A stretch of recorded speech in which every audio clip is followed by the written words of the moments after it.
Bonjour à tous. Soyez bénis ce matin d'être dans la présence de Dieu. Amen.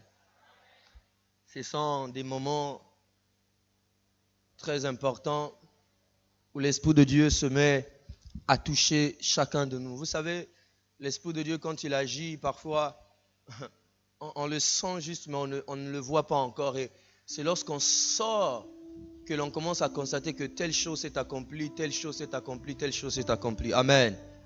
Voilà pourquoi lorsqu'on est dans des moments d'adoration, il ne faut pas être distrait, bien-aimé. Il faut être connecté, comme nous l'avons dit le jeudi, pour ceux qui étaient là. Il faut être connecté à l'onction de Dieu.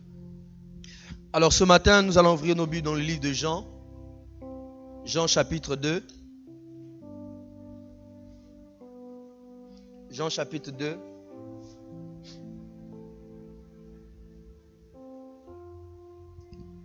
Nous allons lire du verset 1 au verset 11. Jean chapitre 2, verset 1 à 11.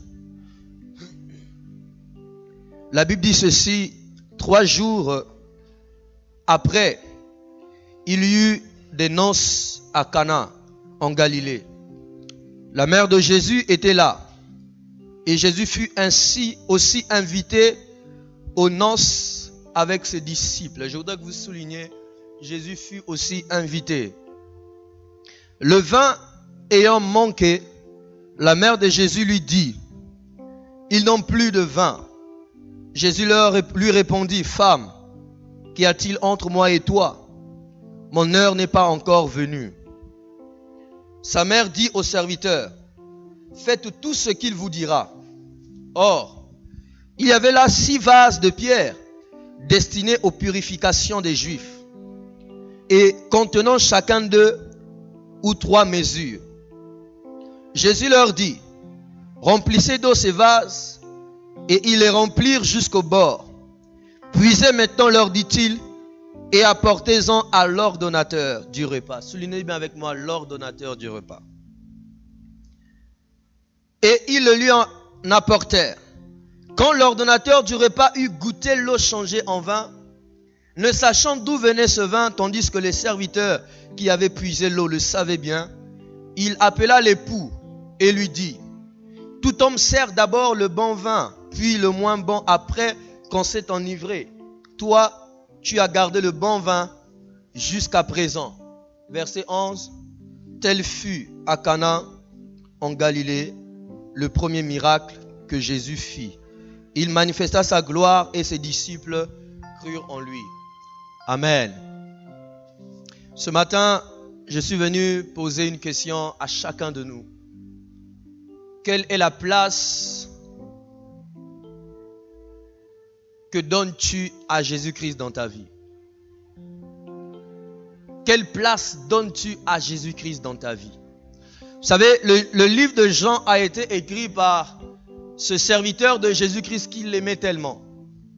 Chaque évangile, quand nous partons de Matthieu jusqu'à Jean, les 4 évangiles et même, disons, toute la Bible, chaque livre avait été écrit avec un but principal. Quand vous lisez bien la Bible, chaque livre, vous constaterez que chaque livre doit normalement avoir un thème. Matthieu était en train de prouver que Jésus était le roi des Juifs, que la Bible, que l'Ancien Testament avait prophétisé qui devait venir. Mais quand on vient avec Marc qui écrit à un public romain, un public qui aimait des hommes forts, comme vous voyez dans l'histoire romaine, on parle des guerriers, on parle des gladiateurs. Alors comme Marc est en train d'écrire, il veut montrer à ce public romain à qui il est en train d'écrire que Jésus était véritablement puissant. Mais Luc, lui, écrit au grec. Il écrit, comme vous lisez son livre au début, il parle d'un homme qu'on appelle Théophile. C'était un gouverneur, un homme très élevé dans la société grecque. Et quand lui, il est en train d'écrire, il veut prouver aux Grecs que Jésus était l'homme parfait. Parce que les Grecs, ce sont les gens de la sagesse, les gens qui philosophaient. Il veut leur prouver combien Jésus était l'homme parfait. Mais quand on arrive avec Jean, celui qui a aimé Jésus, celui qui était proche de Jésus, quand il écrit, il veut montrer aux Juifs, il veut montrer au monde entier que Jésus-Christ est Dieu. Alléluia. Alors, chaque fois qu'il écrit, il énumère deux choses, deux catégories de choses. La première catégorie de choses, ce sont les termes « je suis ». Ceux qui lisent la Bible, vous allez vous souvenir, lorsque Dieu s'est révélé à Moïse, Moïse lui a dit, quand j'irai vers ce peuple, je leur dirai que toi tu m'as envoyé. Ils vont me demander comment tu t'appelles. Dieu lui a dit, tu leur diras, je suis m'a envoyé. Alors, Jean va prendre, chaque fois que Jésus-Christ a déclaré je suis, il va le mettre dans son livre afin de montrer que le je suis de l'Ancien Testament, c'est le même qui s'est manifesté en Jésus. Il dit de temps en temps, je suis le bon berger. Je suis le pain de la vie. Je suis la porte. Et ainsi de suite. Et la deuxième catégorie, ce sont des miracles. Jean va citer 7 miracles extraordinaires que Jésus-Christ a fait pour montrer que Jésus est véritablement Dieu. Entre autres, le miracle de ce malade depuis 38 ans à la piscine de Bethesda. Jean voulait montrer combien Jésus avait le pouvoir sur le temps. Même si la maladie a fait des années, des siècles, Jésus avait la capacité de guérir. Seul Dieu peut le faire. Le miracle de Jésus qui a marché sur les eaux. Il voulait montrer combien Jésus a l'autorité sur les éléments de la nature. Oui, il n'y a que Dieu qui peut avoir l'autorité sur les éléments de la nature. Et plusieurs d'autres. Et puis il vient citer ce miracle que nous venons de lire. Le premier des miracles. Ici, il relate une histoire vraie qui se passe dans un contexte juif. Un homme qui vivait à l'époque de Jésus arrive à un moment crucial de sa vie. Car le mariage était un moment crucial. Il se décide de se marier. Il s'est préparé en conséquence. Il a rassemblé l'argent qu'il fallait. Il s'est dit, moi-même je serai tellement pris, alors il faut que je cherche un ordonnateur de mariage à qui je remettrai tout mon argent afin qu'il ordonne tout le mariage. Malheureusement pour cet homme, il va trouver un homme qui va prendre l'argent, un homme sûrement expérimenté, un homme sûrement qui avait déjà réussi beaucoup de coups de mariage. Et la Bible nous relate que la mère de Jésus, Marie, était invitée. Et cet homme qui se mariait connaissait aussi Jésus. Il connaissait Jésus le charpentier. Il connaissait Jésus le fils de Joseph. Et il va l'inviter. Jésus apparaît dans ce mariage comme un simple invité. Quelle est la place que tu donnes à Jésus-Christ dans ta vie? Pour cet homme, Jésus était simplement un invité à qui il envoyait une carte d'invitation pour lui dire, écoute, je me marie, viens prendre part à mon mariage. Vous savez, l'invité, il vient juste pour assister. L'invité, il vient juste pour recevoir ce que vous lui donnez. Il s'assoit, il se réjouit avec vous. L'invité, quand il vient quelque part, il ne vient pas pour mettre en exergue ou pour mettre en pratique les capacités ou la puissance qu'il a. Parce qu'il est simplement invité. Jésus est venu comme ça, mais il savait qu'il y avait un ordonnateur. Vous savez, ce qui est merveilleux avec Jésus, c'est que la place que vous lui donnez, si vous lui donnez une place, il ne se battra jamais pour avoir une autre place dans votre vie. Chaque place que vous avez cédée à Jésus, il se contente de cela. Jésus est arrivé à ce mariage, il savait qu'il était Dieu, il savait qu'il était roi. Sa mère dans la salle ou dans le lieu de mariage savait que cet homme était un homme spécial. Il était plus qu'un simple invité. Mais Jésus-Christ lui-même, il s'accepte tel qu'il est. Un simple invité. Mais je voudrais vous dire ce matin, il y a un danger lorsque Jésus-Christ est simplement un invité dans votre vie. Jésus-Christ est un simple invité dans la vie de plusieurs. Il les appelle de temps en temps.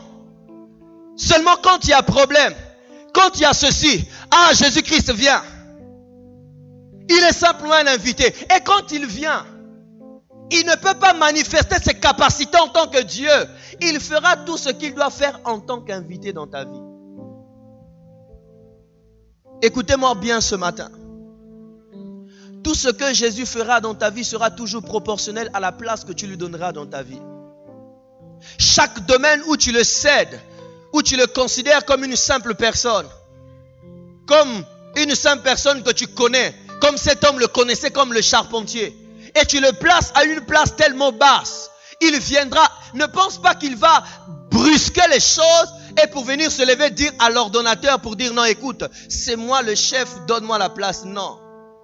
Il se mettra à la place que tu lui as mise, il se taira et fera ce que tu veux. Mais ce qui est étonnant, c'est que Jean veut nous montrer que quelque chose se passe lorsque Jésus-Christ n'a pas la place qu'il faut. L'ordonnateur qui avait l'expérience, l'ordonnateur qui avait tout l'argent qu'il fallait, malheureusement avait fait un mauvais calcul. Il est arrivé que le vin a manqué. Vous savez, le mariage dans notre culture ou dans notre époque est différent de la culture juive et de leur époque. Quand vous faisiez un festin, c'était tout un honneur. Vous rassemblez des gens. Les gens doivent voir combien vous êtes capables. Les gens doivent jusqu'à aller à se livrer. Mais ce coordonnateur qui croyait être expert est surpris qu'il n'y avait plus de vin. Alléluia. L'homme à qui il faisait confiance, sous l'expertise de qui il mettait toute sa confiance, s'est avéré être incapable de pouvoir organiser tout le mariage comme il faut. Je voudrais encore poser à quelqu'un ce matin la question. Quelle est la place que tu donnes à Jésus-Christ dans ta vie? Qui est le maître de ta vie? Qui est celui qui règne dans ta vie? Dans chaque domaine de ta vie. Bien-aimé, si Christ n'est pas là, si c'est toi-même qui règne dans ta vie, ou qu'il y a quelqu'un, ton oncle, ou je ne sais pas qui, un jour tu seras toujours surpris lorsque tu seras dans l'impasse. Parce que l'homme est toujours limité. L'homme arrive toujours à un moment donné, il devient incapable de faire quoi que ce soit. À ce moment-là, tu feras quoi? Alors ce matin, je suis venu dire à quelqu'un, il est temps que tu replaces le Seigneur. Il est temps que tu lui donnes la place qu'il faut. Afin que Jésus puisse agir comme il faut dans ta vie. Vous allez voir des gens qui, lorsqu'ils ont des situations compliquées, se plaignent. Seigneur, tu es où? Mon Dieu, tu es où? Seigneur, pourquoi m'as-tu abandonné? Le Seigneur te pose simplement la question, dans quelle place tu l'as mise. Vous savez, lorsque le vin a manqué, Jésus-Christ n'a rien dit. Il est resté calme. Il avait la capacité de changer l'eau en vin, mais pourtant il n'a rien dit parce qu'il savait qu'on ne lui avait pas donné la place d'ordonnateur. Alléluia. Jésus-Christ restera calme dans ta vie. Il ne fera rien. Il croisera les bras tant que tu ne lui donneras pas la place de Dieu et de celui qui doit coordonner toute ta vie. À qui as-tu cédé certains domaines de ta vie ou même toute ta vie? Celui qui n'a pas Jésus-Christ comme maître de sa vie dit des paroles du genre: j'ai ma vie. Je fais de ma vie ce que je veux. Je marche comme je veux. Je prends les décisions comme je veux. Il ne s'inquiète même pas de ce que Dieu a dit. Lorsqu'il doit prendre une décision, il s'en fout de la pensée de Dieu. Il dit on va faire ceci, cela et cela. Ce que Dieu dit, je m'en fous. Jusqu'au jour où tu te rends finalement compte que Dieu est incontournable. Alléluia. Bien-aimés, nous pouvons tout faire pour ignorer le Seigneur. Nous pouvons vivre notre vie comme on veut. Marcher sur le courant de la vie de ce monde. Ignorer les principes bibliques. Mais un jour, nous serons toujours dans ce carrefour où nous allons dire: Seigneur, où es-tu? J'étais en train de suivre une publicité ce matin en suivant le journal. Et un monsieur est en train de faire l'introduction d'une émission qu'il va faire. Ce qu'il a dit m'a touché. Le titre de son émission, c'est l'histoire de Dieu. Il dit: quel est cet homme? Quel est ce Dieu? Nous n'arrivons pas à le comprendre. À tel point que toute la terre, lorsque nous avons une situation, même quand nous sommes athées, nous nous surprenons en train de dire des prières à Dieu. lorsque l'impasse arrive, même celui qui dit Dieu n'existe pas, il se surprend en train de dire Seigneur, fais quelque chose. Alléluia. Mais tu peux dire Seigneur, fais quelque chose. Ce Seigneur ne fera que croiser les bras si c'est un simple invité dans ta vie. Une simple personne que tu invites qui n'est pas le maître de ta vie. Bien-aimé, dans les attributs de Dieu, dans les attributs de Jésus, il n'y a pas le terme invité. Il est Dieu, il est omniprésent, omnipotent, il est puissant, il est tous les noms, mais il n'y a pas le mot invité.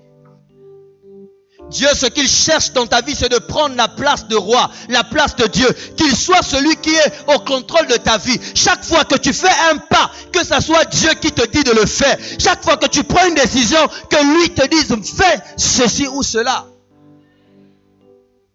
Mais quand tu commences à prendre ton propre chemin, tu vas arriver un jour à te rendre compte que le vin va manquer. Au fait, le problème ici, ce n'est pas pour vous pousser à aller boire du vin.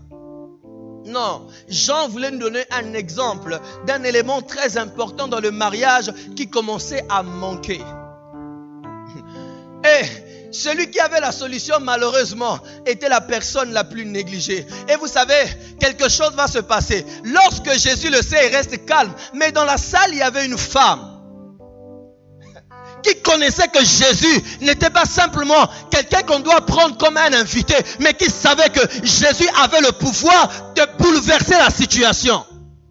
Là, elle se tourne vers son fils. Elle dit au fond de son cœur, je sais que tu es mon fils, je t'ai porté 9 mois, mais je sais aussi que tu es Dieu. Il leur manque du vin. Vous savez, il y a des gens dans la vie qui dépendent des prières des autres. Ils vivent, ils n'ont pas Jésus-Christ dans leur vie. Ils dépendent des prières des autres.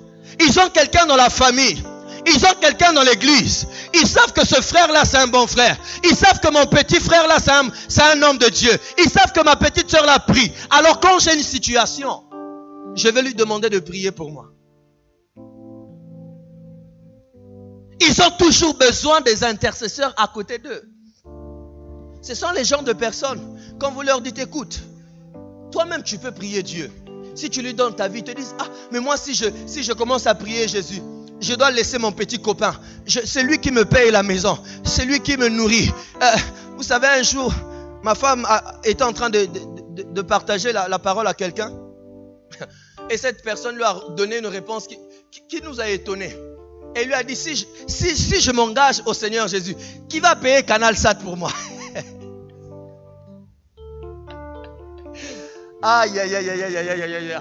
Bien aimé, pour 40 000 francs, tu vas perdre ta vie. Pour 40 000 francs, tu vas perdre ta vie. Parce que tu dois avoir tout Canal. Et tu es là en train de suivre tout Canal. Tu te dis, Seigneur, je ne peux pas te donner ma vie parce que je ne peux pas manquer Novelas. Je ne peux pas manquer ZTV, je ne sais pas quoi. Wow. Mais vous savez, les intercesseurs de vie des gens, souvent, ils ne sont pas toujours là.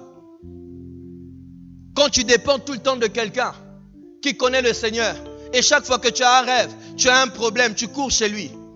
Le jour qu'il ne sera plus là, ce serait fini pour toi. Imaginez si Marie n'était pas à cette fête. Qui devait intercéder pour cet homme? Imaginez un instant que l'intercesseur qui priait pour toi, à un moment donné, saisi par sa chair, se fâche contre toi. Tu vas faire quoi? Bien aimé, s'il y a une chose que je ne peux jamais permettre à quelqu'un de faire à ma place, c'est la prière. Je sais que Christ est mort à la croix pour mes péchés. Il m'a ouvert la voie qui mène au Père. Alors moi-même, je fais tout pour m'approcher de Dieu. Je ne peux pas dépendre de quelqu'un. Tout le temps quand j'ai un problème, je vais, s'il te plaît, prie pour moi. Mais donne ta vie à Jésus afin que toi-même tu sois celui dans la vie de qui va agir. Alléluia. Écoutez ce que Jésus dit. Qu'y a-t-il entre toi et moi? Femme, mon heure n'est pas encore arrivée. Qu'est-ce qu'on va appeler ça dans notre langage aujourd'hui? Jésus a ça la fière. Hein? Jésus a ça la fière. Femme, Qu'y a-t-il entre toi et moi? Mon heure n'est pas arrivée. On voit que Jésus n'a pas d'enthousiasme pour accomplir le miracle dans la vie de cet homme. Pourquoi? Parce qu'on l'a considéré comme un invité. Mais, quand vous lisez la suite de ce livre dans le chapitre 11 de Jean, on nous parle de l'histoire de Lazare. Lazare était mort. Jésus-Christ se trouvait loin de Béthanie. Il venait de fuir Béthanie parce qu'on voulait le lapider. Mais quand il a entendu que Lazare est mort, il a dit à ses disciples, écoutez, il faut qu'on se lève, on doit repartir. Ses disciples ont dit, Seigneur, mais c'est là-bas qu'on voulait te lapider. Il a dit, non, il faut qu'on reparte. Parce que Lazare appartenait à Jésus. Quand tu appartiens à Dieu, quand Jésus est à la place de Dieu dans ta vie, peu importe le danger dans lequel tu te trouves, même quand tu es dans la tombe, il se lèvera promptement pour aller te sortir de là. Alors ce matin, si tu n'as pas Christ dans ta vie, avant que quelque chose commence à arriver dans ta vie, il est temps aujourd'hui que tu lui donnes ton cœur. Alléluia. Ah, bien-aimé. Jésus dit, qu'y a-t-il entre toi et moi? Cet homme ne savait même pas tout ce qui se passait. Malheureusement. Mais oui, ce que Christ va faire dans ta vie dépend de la place que tu vas lui donner dans ta vie. Je voudrais insister. Vous savez, il y a des gens qui cèdent Christ dans certains domaines de leur vie. Il a accepté Jésus-Christ dans sa vie. Mais il y a des domaines où il dit là, Seigneur, là non. Là c'est moi-même qui gère. Là c'est moi-même le patron. Là c'est moi-même le boss. Et là aussi, Jésus, comme un simple invité, il s'assoit. Il t'observe. Un pasteur a dit ceci. Il y a des gens qui ont donné leur cœur à Jésus. Ils ont donné leur vie à Jésus. Mais leur poche, ils n'ont pas donné. Là, quand on touche là, c'est un problème. Il y a des gens qui ont donné leur cœur à Jésus. Qui ont donné leur vie à Jésus. Mais leurs enfants, ils n'ont pas donné à Jésus. Ne touchez pas à mes enfants. Ils laissent leurs enfants faire de n'importe quoi. Il y a des gens qui ont donné leur cœur à Jésus, leur vie à Jésus, mais pourtant leur travail, ils n'ont pas donné à Jésus. Là, ils prennent des décisions comme ils veulent. Il peut devenir un gérant d'une boîte de nuit, c'est pas un problème. Il dit, Seigneur, là c'est pas ton domaine, là c'est moi.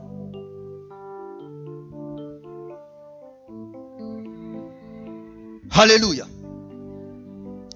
Il dit, mon heure n'est pas encore arrivée. Mais sa mère continue et dit ceci.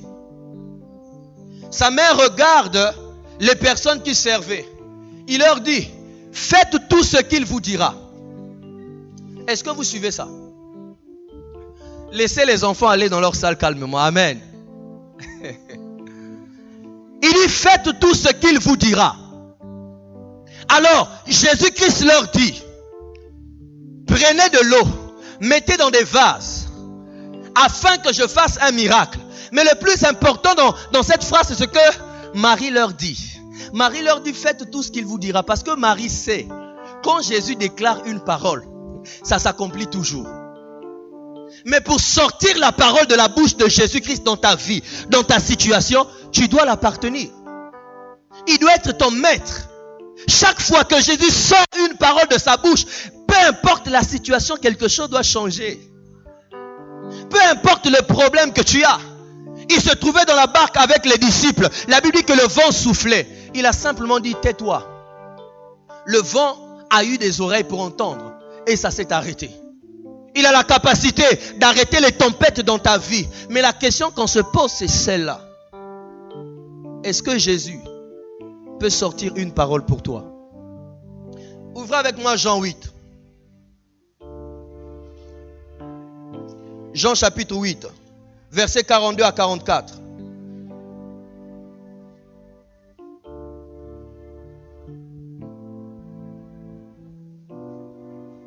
Jean chapitre 8,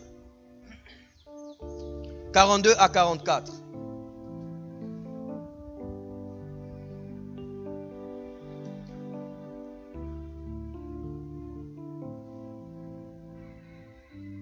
La Bible dit ceci. Jésus leur dit, si Dieu était votre Père, vous m'aimeriez, car c'est de Dieu que je suis sorti et que je viens.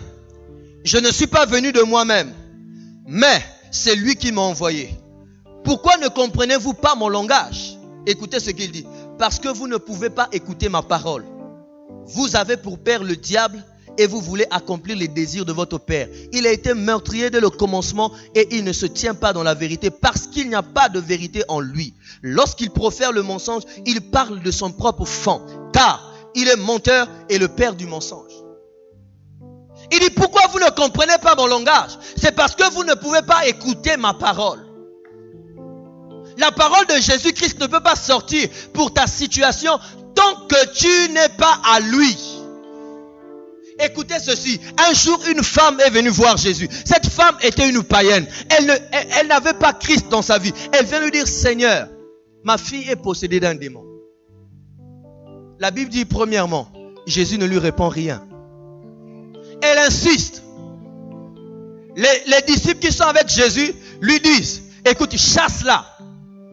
Elle insiste encore. Jésus lui dit, écoute, je ne peux pas donner ce qui est prévu aux enfants aux chiens. Donc Jésus le traite de chienne. Mais heureusement, alors qu'elle est en train d'insister, Jésus constate qu'en fait cette femme commence à croire en lui. Il constate que cette femme commence à le céder le contrôle de sa vie. À ce moment-là, Jésus est touché, dit, je n'ai jamais vu une aussi grande foi. Même en Israël. Femme, là il sort la parole de sa bouche. Il dit, femme, va, qu'il soit fait selon ta foi. La Bible dit, à l'instant qu'elle arriva à la maison, son enfant était délivré du démon. Si tu veux faire sortir la parole de Christ de sa bouche, afin que le problème que tu as, la situation que tu as s'arrête, il faut que Jésus-Christ soit plus qu'un invité dans ta vie. Qu'il soit le maître de ta vie. Qu'il se sente responsable de ta vie. Alléluia. Qu'il se sente responsable.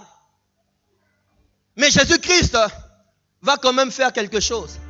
Il va le considérer comme un cadeau pour son mariage. Jésus-Christ, bon, on va dire, écoutez, je vais le faire juste pour lui donner un cadeau. Vous savez, un cadeau, quand on vous donne un cadeau, ce cadeau-là reste un temps seulement, n'est-ce pas? Quand un roi vient vous donner un cadeau, il prend la plus minime des parties de sa richesse pour vous faire un cadeau. Et il vous le donne.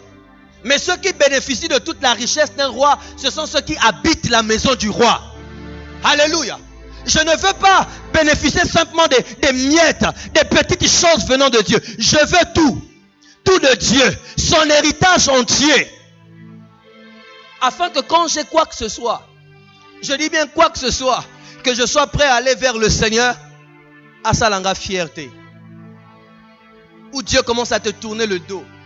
Il ne peut pas te répondre parce que tu n'es pas son enfant. Tu ne l'appartiens pas.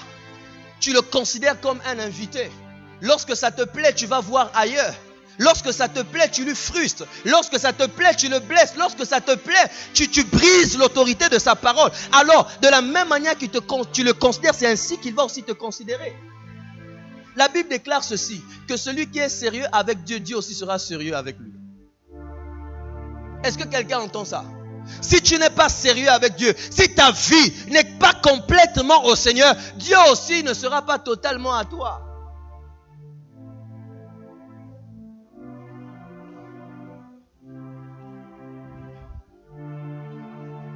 On prend le vin, on apporte à l'ordonnateur. Cet homme incapable, cet homme qui a été limité, lorsqu'il prend le vin, la première idée qui lui vient en tête, c'est que c'est le marié qui avait caché le vin. Il va voir le marié. Il parle à ce marié. Comment tu as caché le bon vin? Le marié savait que ce vin ne venait pas de lui, mais il ne dit rien. Il était en face d'un miracle qui venait de s'accomplir pour sa vie. Mais il a fait comme si rien n'était. Il était trop préoccupé par les noces. Mais vous savez, malheureusement, cet homme marié est parti avec sa femme en lune de miel sans avoir reconnu Jésus-Christ comme Dieu. Jésus-Christ est resté pour lui un charpentier, un invité. La question qu'on doit se poser, après le mariage, on a vécu un miracle. Après le mariage, il y aura encore un autre besoin. Est-ce que Jésus sera là ou pas? Vous savez, il y a des gens dans la vie qui voient des miracles de Dieu, qui voient ce que Dieu a fait pour eux, mais n'arrivent pas à reconnaître que le Seigneur Jésus-Christ mérite toute la place de Dieu dans leur vie. Ils louent simplement Dieu. Ah, gloire à Dieu, j'ai reçu un miracle, une délivrance. Et ils repartent encore dans leur vie. Un jour encore, tu auras une situation. Qu'est-ce que tu vas faire? Jésus-Christ a dit à ce malade qui était à la piscine de Bethesda, il lui a dit, va, ne pêche plus, de peur que la situation d'après soit pire que la situation d'avant. Bien-aimés, ce que Dieu cherche dans notre vie, ce que Dieu attend dans notre vie, ce n'est pas que nous puissions nous attacher au miracle qu'il a fait, non. Il cherche une place pour le Dieu qui accomplit le miracle dans notre vie. Votre vie deviendra une vie de miracle chaque jour, une vie de délivrance chaque jour, lorsque Dieu est toujours là dans votre vie. Mais quand vous commencez à tourner le dos à Dieu, parce que vous avez obtenu ce que vous attendez, vous êtes satisfait de ce que vous demandiez à Dieu, là vous l'avez, et vous avez cessé de marcher comme Dieu voulait. À ce moment-là, l'état d'après deviendra pire que l'état d'avant.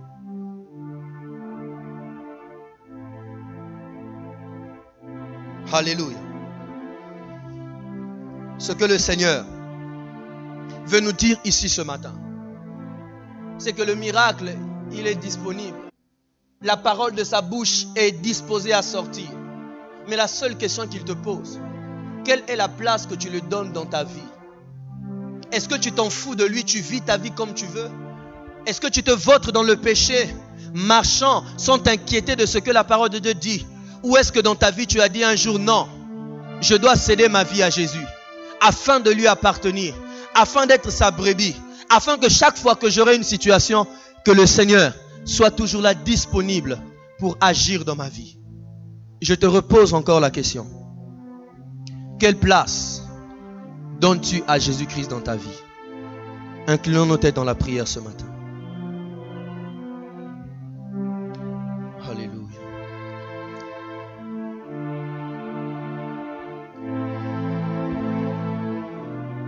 Alléluia.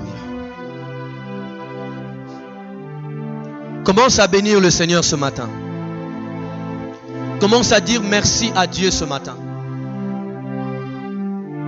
Merci pour sa parole.